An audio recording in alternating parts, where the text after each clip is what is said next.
Between the Covers, the show for readers and writers and lovers of books. I'm Stephanie, and I'm a publisher at Red Penguin Books, where we publish books of all types and genres. So if you have a book in your head, maybe you have a manuscript ready to go, or maybe you have 300 sheets of loose leaf shoved into a drawer. Yes, we get envelopes filled with loose leaf every single month here. But visit redpenguinbooks.com and unleash your inner author. I am so thrilled to be joined tonight by three authors who have undoubtedly unleashed themselves already. Skylar is the author of Transforming Crap into Holy Shift, 21 gutsy and humorous personal stories inspiring you to be your genuine self. And when you meet Allie, that bright and vibrant book cover is going to come to life for you. I'm so excited that hailing from north of the border in Canada, Sydnie Beaupré is the author of Dark One, One for Sorrow. She is much bubblier than this book cover, but you'll get a chance to meet Sydnie. And finally, DeVoe, the author of Book and Baby, the complete guide to managing chaos and becoming a wildly successful writer-parent. And is also an author of many other books and handles all sorts of things for writers here in New York City, including salons and such. I think you will be thrilled to meet her. So first, let's meet Skylar. Allie, thanks so much for joining me. Oh, thank you for having me today. I'm really excited to be here. Oh, I'm thrilled. I'm thrilled. And crap into Holy Shift. Tell me, that's a book cover. Well, it kind of started out many years ago. Over 10 years ago, I wrote a little kind of essay book called Life Sucks, Just Kidding. And it was just a whole bunch of different essays about, things that were annoying me, things that were frustrating me, and then the different things that I was learning as I was going through my personal growth journey. So Life Sucks, Just Kidding kind of transformed into Transforming Crap into a Holy Shift, because I felt that that's really what I'm trying to do here with people as a personal growth writer, as someone who's very into helping to share tools, strategies, techniques on different ways that we can move from sucky to soulful. And for me, soulful is not necessarily being happy or perfect or everything is, roses. It's just a matter of being able to be in the moment with what is and really learn how to, as everyone says, respond as opposed to react. It's learning how to be with whatever's coming up in our life, as opposed to being negatively affected by what's going on, the suckiness, letting that bring you down and take you out of your place of connection and your place of strength and power. Yeah. I love that. And I love the words holy shift, because they say we can't control what happens to us, but we can only control our reactions to it. Exactly. Reacting or responding. That's actually one of the exercises in a course that I have with the same name. Ooh. And, holy being WHOLY, whole, not holy. Like when people hear it, sometimes they think sometimes there's a quote unquote religious connotation to it, but I'm very, very careful to carefully or clarify that it's holy, being whole, complete. She's got that there, absolutely. Yeah. And not that there's anything wrong with holiness. No, that's not the focus of the book. I just wanted to, it's more of a personal growth book as opposed to quote unquote religious kind of book. Absolutely. How did you narrow down to 21, or did you choose 21 and then you filled the number? I always want to ask that question when people have a number. Did you decide 21 was a good number and work on it, or you just got to 21 and said, yeah, I'm done? That's a really good question. I don't remember. Really? I know that I was the whole way my writing career started, I've always been a songwriter since my kind of early 20s, but I started really writing books or content. I was with a therapist and I was having a really rough time. And she said, why don't you just start writing down writing down what's going on for you, your revelations, your epiphanies, and also as a person who has been following personal growth practices, writing and journaling is one of the things that you work on to help kind of figure things out. So I started writing these little essays and I was sharing them with my husband, and he was laughing. And I'm like, why are you laughing at my painting? This is not funny. This is like, he said, no, but you don't understand. The way you present it, it's funny. You always, like, even when I'm in my darkest moments, I'm always trying to find some kind of humorous little sarcastic New York kind of, bent to kind of what's going on. So it ended up that I kept writing these essays, and it just ended up being about 21, but I can't honestly answer that question? I'm gonna have to think about that now. That's gonna bother me now. How did I come up with 21? Is there a lucky 7? I always ask that when people have like 50 ways to do something. I know, or 7 or 3. I don't know how I came up with 21, but thank you for putting that thought in my head. And now I'm not going to be able to sleep tonight. I'm going to have to figure out why did I do that. Now I know before the camera started rolling, I heard a little bird tell me that you wrote a musical. Can you tell us a little bit about that? Because I was intrigued. Yes, I wrote a musical called What About Me? And it's all about, it actually was, I started with my Life Sucks Just Kidding book that morphed into my blog, Sucky to Soulful, where I was blogging. And then that morphed into my other book, Transforming Opera into a Holy Shift. And then that morphed into, I've always wanted to write a musical. I've been a songwriter. And being a working mom, you don't always get to do everything that you're aspiring to do in your life. So this musical is really kind of based on my story and my struggles. And it's about a woman in her late 40s, a working mom, and she's on the verge of an existential suburban breakdown. She's about to freak out. She's got 2 kids, a husband, she's working, and she's like, I can't take it anymore. So she goes to a personal growth workshop with Dr. Shiftenstein. And Dr. Shiftenstein gives her all these incredible tools on how she can go home and change her life. So Julie goes home, character's name is Julie, and she quits her job and decides to write a musical and throws her family into total disarray. Her husband's freaking out. They've got a 17-year-old about to go to college. Her daughter's a starving artist in Manhattan. He's like, what are we you can't do this. We need the second income. So the story's really all about her learning how to really balance, what she wants to do with her passion and also with her family. And it's also about her family learning to support their mom in terms of what their mom really wants to do. So it's really not just her journey in terms of getting her musical written, which it does get written, and it's very good, by the way. It's really about how these 5 people, it's Julie, her husband, 2 kids, and Julie's father, who ends up being the very wise, funny character who's always giving her little great tidbits of how to deal with life in a very humorous way. But it's about how they all kind of come together and realize they all have separate dreams, but how they can support each other, how they can work together as a team, as opposed to it's just me. What About Me is all about me, but the story is really all about how does it become what about us? That's really the point of the story. Wow. Now, has this musical been performed or had a reading or anything like that? Yeah, I've had 2 readings, and I did a developmental workshop. I had about 75 people come. It was wonderful. I got wonderful testimonials. And then I started looking for a producer, investors. And then, we got hit with this whole theater shutdown. And then really the theaters all closed their doors. Yes, that's what happened. Yeah, no, theater closed their doors. And then, so that's been a tough one. So I've had to just kind of pivot and, do different things. And I'm going to keep on it and I keep submitting it in different places, hoping that there might be some streaming opportunities. But I haven't been able to really pursue it in the way that I want to, just because of the way the world is right now. The world threw a wrench into all of us. But yes. in the perfect world, you're casting your musical. Who is playing that lead role of Julie? Oh, Julie is Jane Krakowski or Deborah Messing. All right. Max, her husband, is Brian Darcy James or Stephen Pasquale. I'm watching. I would like to pre-buy a ticket. Anytime. I put you down. That'd be great. I can send you on the website, I have a page specifically for the musical. Oh, so really? If you go to suckytosoulful.com/musical, you can hear 4 songs, you can read the synopsis, you can see testimonials. Yes, there too. All right. Please, I would love you to check it out. I'm always looking for feedback, and I actually have a couple women who I know who are like, they're ready to be in the show. They're like, performers that are like, when it's coming, I'm there.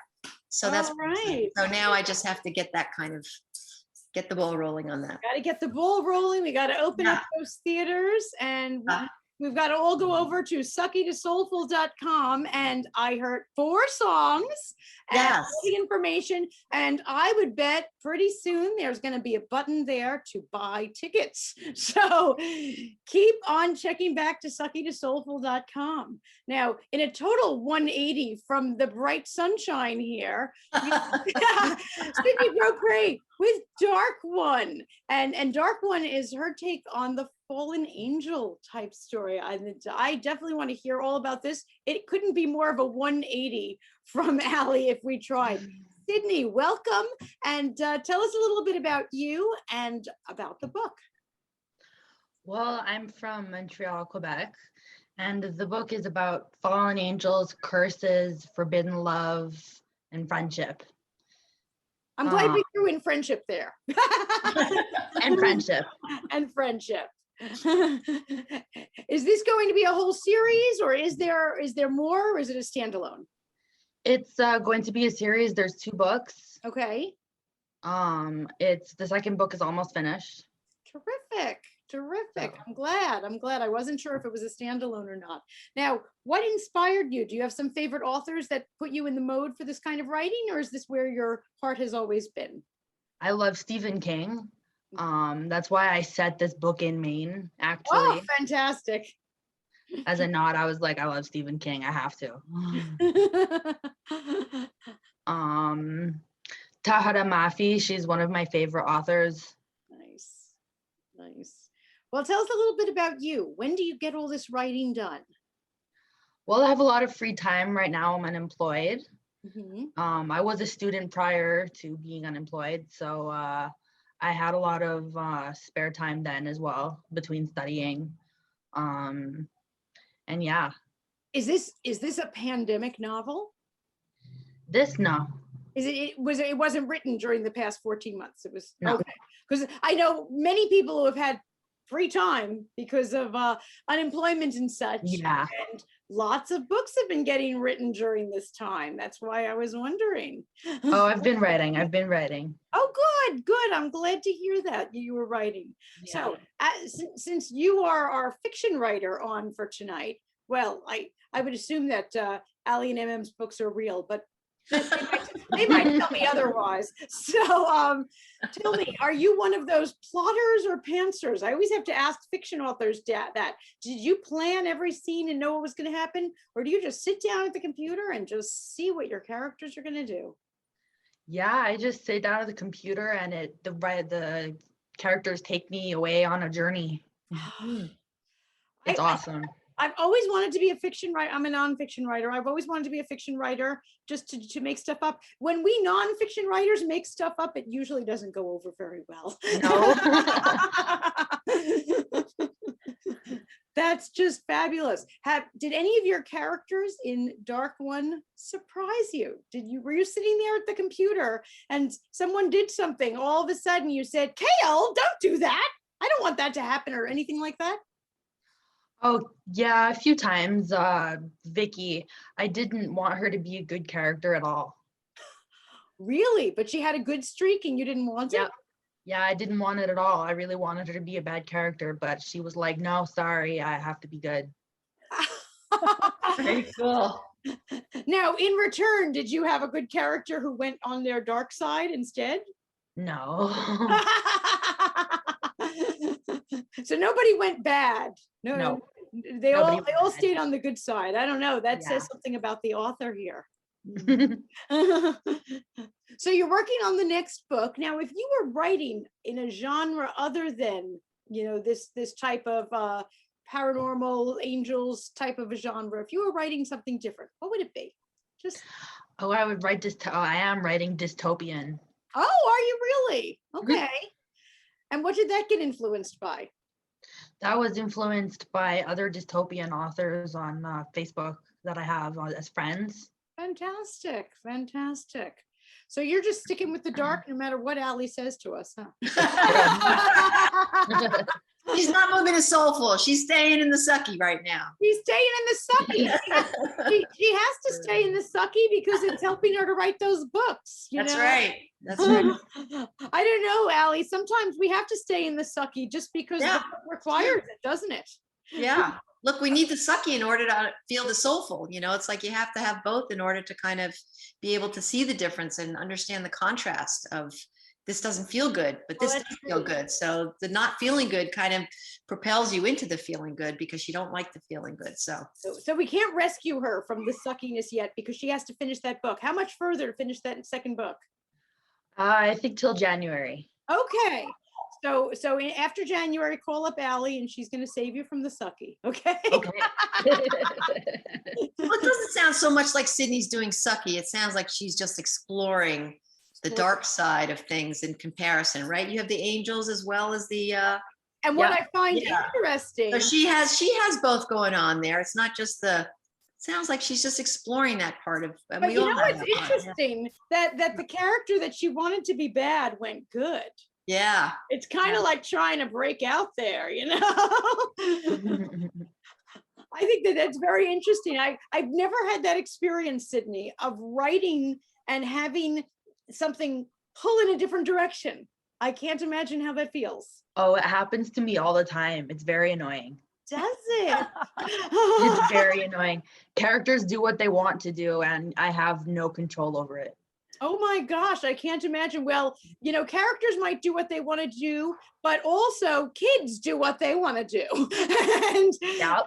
and if you've got kids, whether they are babies or teenagers or whatever they might be, they do whatever they want to do. So if we need to learn how to manage our fictional characters, DeVoe is here to tell us how to manage our children and also get the work done. I'm dying to hear this because I've got 3 of my own and I haven't managed yet, even though they're grown enough that I should have perfected this by now. So I am so thrilled to have you here. Welcome. Thanks. It's great to be here. It's nice to be here. It's really fun. Nice to meet you guys, Sydney and Allie. It's good to meet you.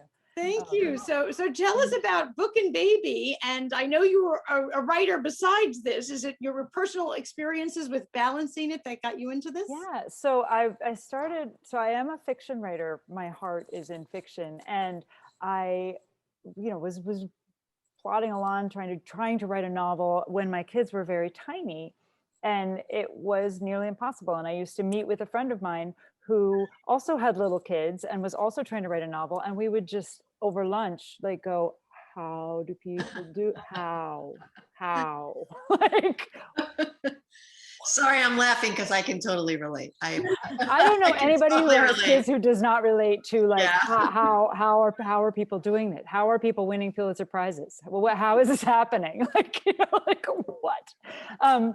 So we started a reading series in which we presented fiction writers that we knew that had kids, and they would talk about how they did it, and we would take notes, like go home and try. And it was really fun. But what ended up happening is we discovered that there was this need for a community, like that the fiction writers that had kids at that time, it was 2009, nobody, like people were actively like mommy blog. I think mommy blog was like invented in 2008, and it was Motherload, if you remember, was a column in the New York Times that had just begun. So there were like professional mommy bloggers who made it their life goal to write about their kids. And anytime and so both my friend and I both had Columbia MFAs, we were like, we're going to be writers, and we would go to parties and people would say, oh, you're a writer. And you're like, yes. And then they would find out you had kids and they're like, oh, so you're a mommy blogger. Like, no, I write fiction, and then the next question was like, oh, so then you write for kids, so you write children's books. No, I write, and it was so hard to fight that. And then you started to feel like maybe I should be right, like maybe am I doing the wrong thing? Like here's all this material that's just being wasted by me not blogging about it. And it was a really tough thing to balance and to try to see writing as a career that had really nothing to do with parenting, which was my life. Like it was a life event that had happened that I was happy had happened, but it wasn't even a choice. It was just a thing. Like, here it is. I have children, like I have brothers and I have parents and now I have children. They're part of my family. And all those things are going to take some time and effort. And so what this book is, so Book and Baby, is all about the 10 years of running this nonprofit that I founded based on needing to build a community out of the people that I met through the reading series.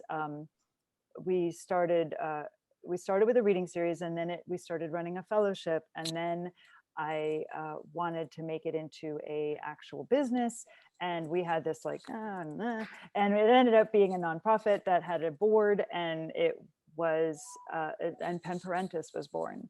And so we have had more than 300 writers read at our literary salons. They are everyone from like Jennifer Egan, Min-Jin Lee, Darren Strauss, like monstrously great big names, Victor Laval, like every kind of, we've had playwrights, we've had memoirists, we've had poets. We even did a singer-songwriter one, salon, just any kind of writing, and kids, and how people manage their time. And what I've discovered is that, and what the book is sort of about, is that it's not that writing and parenting are on scales and you have to decide which full-time job you want to do.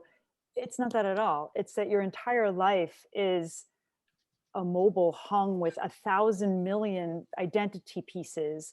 And whenever you move one, it moves everything else. And so if you want to get anything done, you have to negotiate that other things are going to, like if one of your kids breaks its leg, then you have a whole bunch of things that have to get fixed, Or if you win a literary prize, all of a sudden, like, you know what, I have to do these things, and I have to negotiate with who's going to pick up the kids while I'm doing this other thing. So it's not like a scales of justice. It's like a cauldron, this is crazy mobile that you're trying, and every time you do something new, like, oh, I'm going to take up painting. Well, you're just hanging another thing on your gigantic mobile that is you, and you have to sort of negotiate what starts and what doesn't.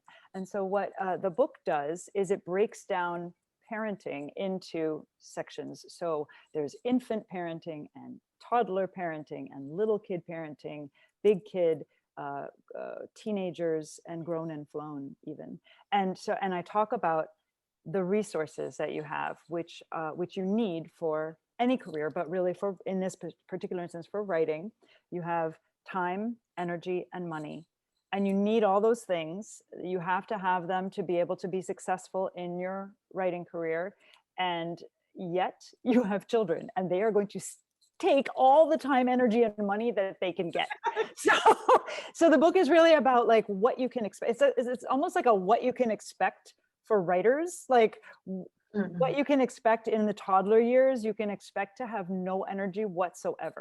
All of your time is going to be taken. Like toddler years, I think are frankly the hardest for time and energy, because toddlers want to be with you, on you all the time. And unless you have the money to put into, like, say, daycare or a nanny, then you are going to be really sapped for time and energy. So, but all these things are negotiations, and there is no right answer for this. There is only what is working for you, and what is working for you depends on what your personal goals are to what you want to do with your writing. So it's not about like, there is this way to be a writer parent. And even I barely put my own experiences into this book. I collected experiences from the hundreds of writers that I've come across, and sort of amalgamated ideas for different ways that different writers have accomplished their goals.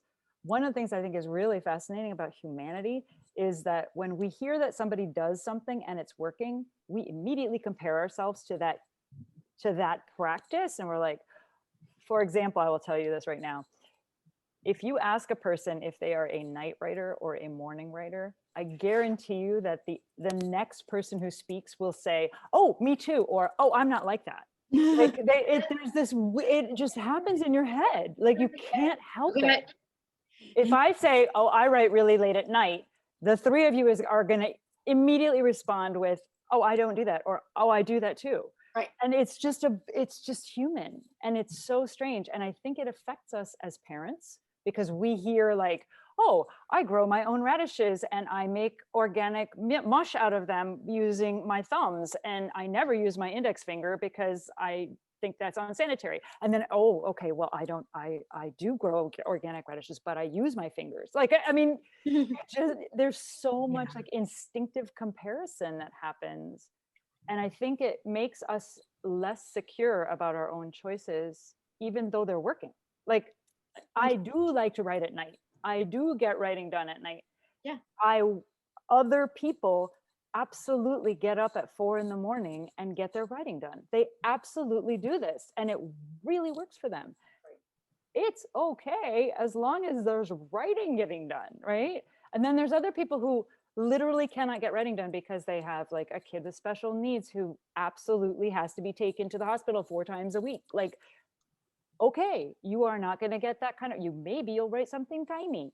Maybe you're not going to write anything until after this crisis has passed, and then you'll write an essay. Like, okay, it's all okay. And my book has that tone of like, it's going to be okay. You just have to be okay with it yourself. Like, forgive yourself for the guilt. Kind of, I don't know, get over this should mentality and just kind of like figure it out. Like, think of it as a solvable problem, and then start figuring out how you're going to solve it. And I think the last thing, because I am completely like overwhelming this whole Zoom, I'm so sorry because I want to hear what everybody else has to say. But is that as your kids grow up, and I kind of make a lot of point of this, as your kids grow up, things are going to change. Mhm. And you have to change as a writer. You may not be writing the same things. You may not be writing about the same topics. You may not be writing at the same time of day. You may not be writing as much or as little. Like, all those things are absolutely going to change and shift. And you may decide you need to write a musical, and then you will go write a musical. Like, it's okay. Like, it's you have been a novelist for 10 years and now you're going to write a musical.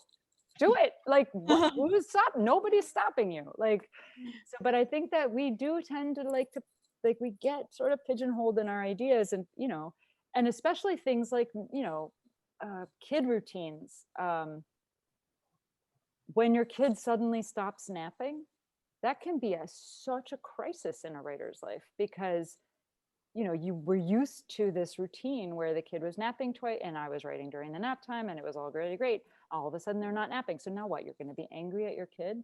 You know what I mean? Like, you have to like kind of move on and find like, okay, so now I don't have nap time.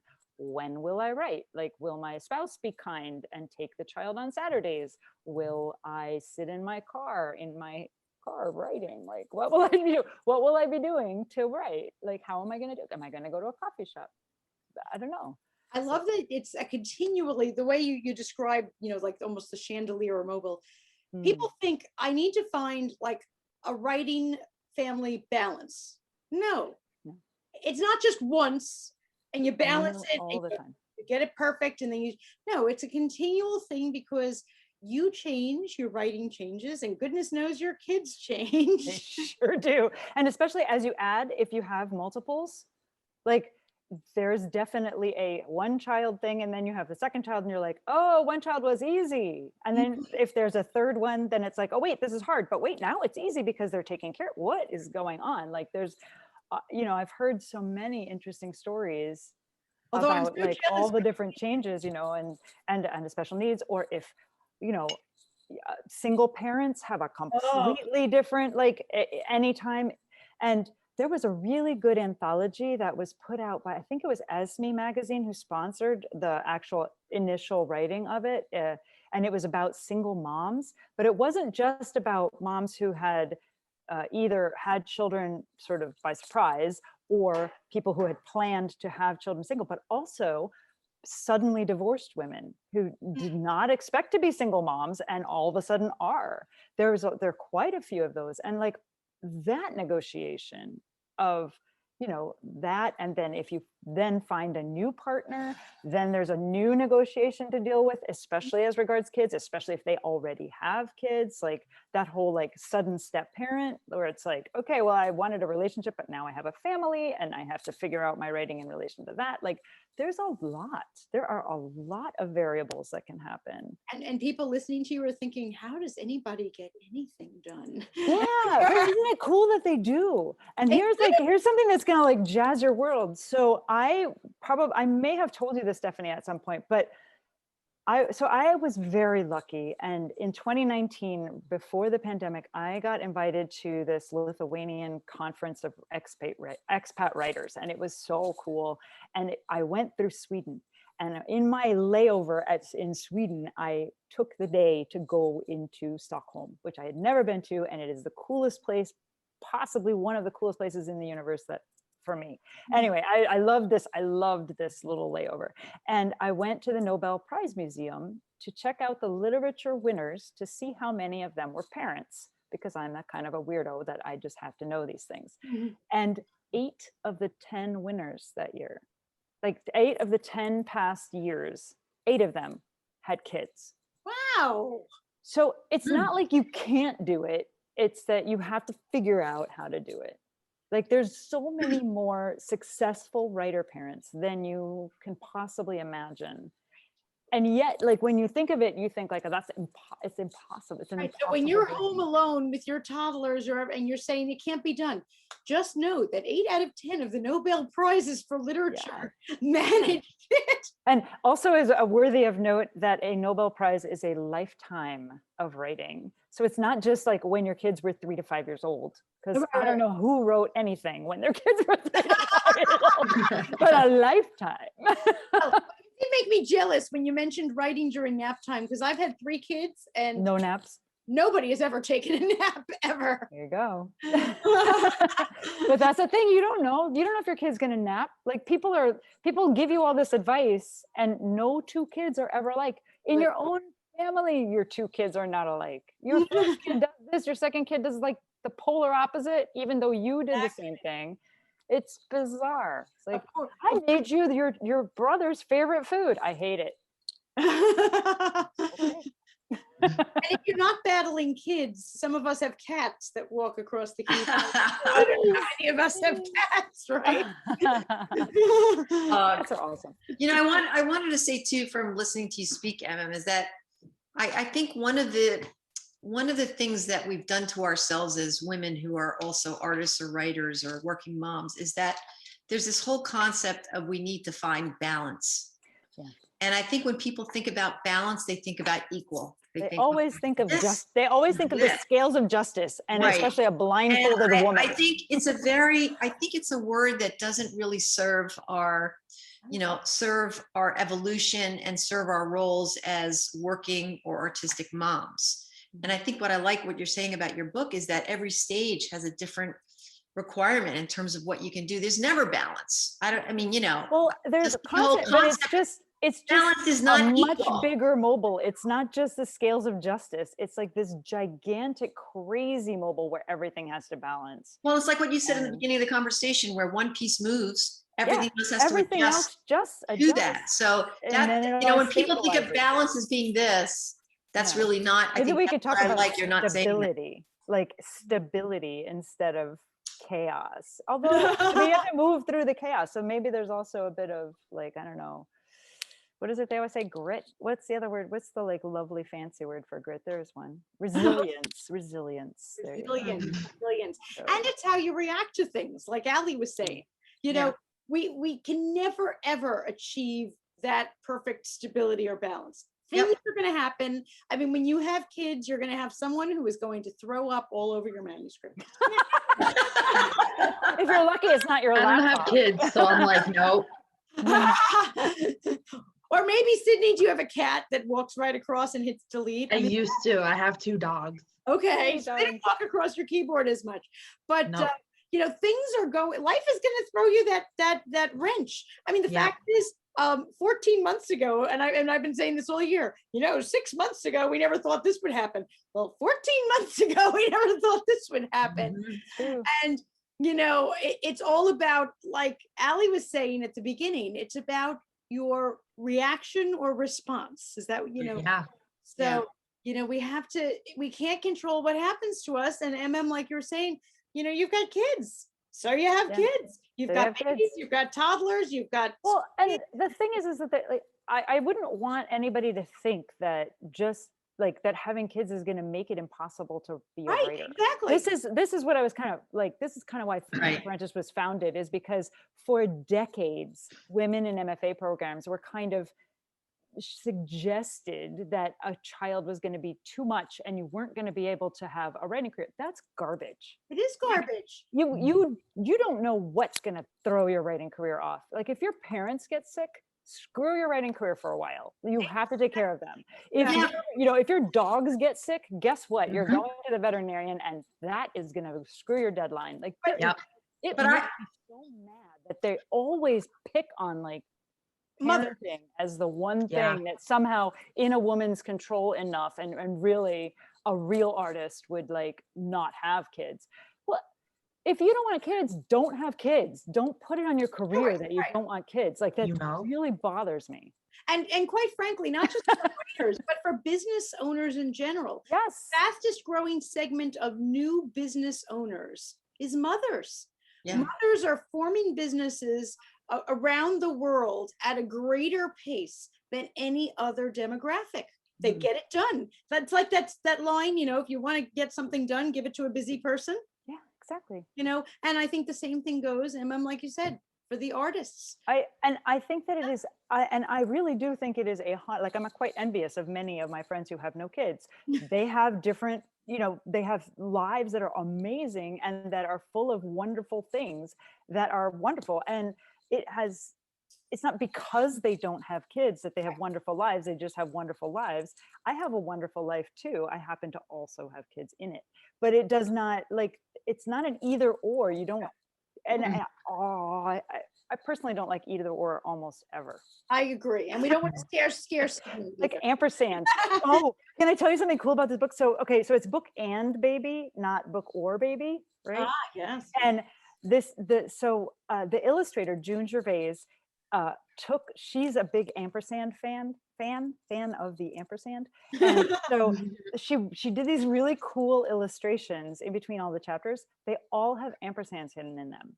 Nice. And it's just, she's so cool. So I just want to shout out to her because she's awesome. All about shouting out to awesome people. And but you're right, it's an and whether it's your kids or like you said, your parents, the dog, Sydnie, whatever it is. You're still right. That's Keep right. writing. Well, I have to say too that for me, that having a family and my kids has been a lot of the fodder for my writing. And I would Well, say your that, whole musical is you know, about my whole that. musical is based on Yeah. my life, a lot of my personal growth. Blogging is based on parenting. I did a lot of parenting for a while. So for me, I was not really a motherhood blogger person, but I do find that whole experience It's easy. really kind of brought me to a whole different level of understanding of myself, of life, of connections, of relationships. And actually, as a person who's used it for fodder, one of the things I find difficult sometimes, I can't always write about things that are going on because it's too personal, or it's not something I want to put out there that my kids want to have put out there. Even writing my musical was a little hard for my daughter, you know, who's in the whole musical theater world. And, you know, that it's based on not who we are as people, but just the interaction between the mother and the daughter. And it was challenging for her. So I'm saying that on one hand, for me, my parenting and my kids have been great inspiration for my writing. On the other hand, I feel sometimes I can't really write authentically because I don't want to share things about my family that's nobody else's business but ours. That's one of the things So that we frequently that's the talk challenges about. of being Yeah. a nonfiction writer and somebody who's writing from a perspective of what's happening. Oh, absolutely. Absolutely. And the older they get, the more they realize what it is you are writing. Haha. That's right. I think And you have to be even more careful. I think all memoirists have to face this, though. All nonfiction writers that are writing family type essays, whether it's their parents that they're talking about, their siblings, or their neighbors, like if you're talking about real people, you still have to face like, are they going to read it? Are they going to like it? How are they going to react? And you have to do that. And there's so many ways to confront that issue, but it's definitely an issue. Like it's definitely. Well, even my musical is based on my life, but my characters aren't my kids. The husband's the total opposite of my kids, but still they know that it's based on our life and they have that perception. So it's about being respectful too of the people that you love in terms of how much you're going to share or put out there. And that sounds like a good rule. It's like that in fiction too. And fiction writers too, exactly. Sydnie, I was going to say that you sometimes have to, you're actually patterning off of people and sometimes they see it. They notice. And sometimes it can be offensive. Yes, sometimes people say, wait a minute, that was me in your book, wasn't it? At least as a fiction writer, Sydnie, you get to deny, but it's fiction. Yeah, you could, but sometimes people don't know darn well it's fiction. Not really. Definitely not really. Well, you three are such an inspiration for all of our viewers want to get started writing, to know that don't wait. It's not going to get any easier.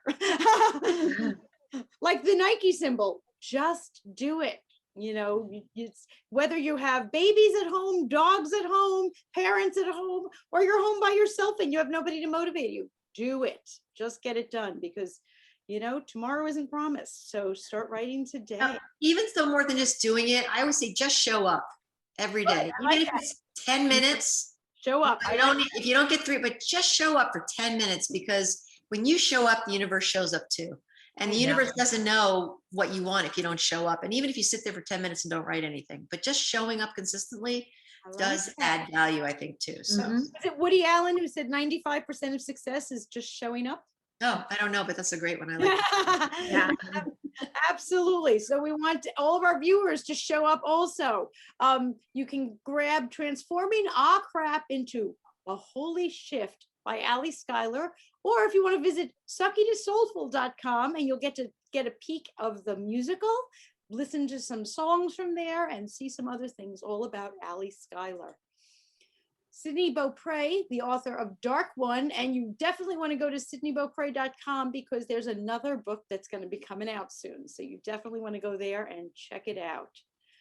And Book and Baby, not book or baby, Book and Baby, mmdevoe.com. And what was the, you also have your writers group. What was that? Oh, sure. That's Pen Parentis.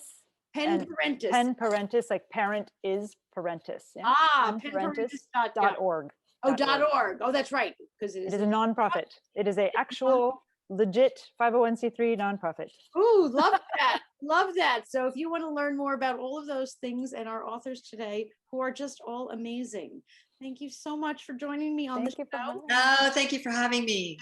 Pleasure meeting you guys too. Nice to meet you all. Pleasure, and happy writing to you and to all of our viewers. Welcome to Between the Covers, the show for readers and writers and lovers of books. I'm Stephanie, and I'm a publisher at Red Penguin Books. At Red Penguin Books, we work with authors of all types and genres. So whether you have a manuscript all ready to be published, maybe 300 sheets of loose leaf shoved in a drawer, or just an idea in your head, visit redpenguinbooks.com and unleash your inner author. I'd also like to mention thebookfairies.org. The Book Fairies collect and distribute over 50,000 books every single month to those in need. So if you have some spare books lying around, or time, or a donation, please visit thebookfairies.org. Now on with our show.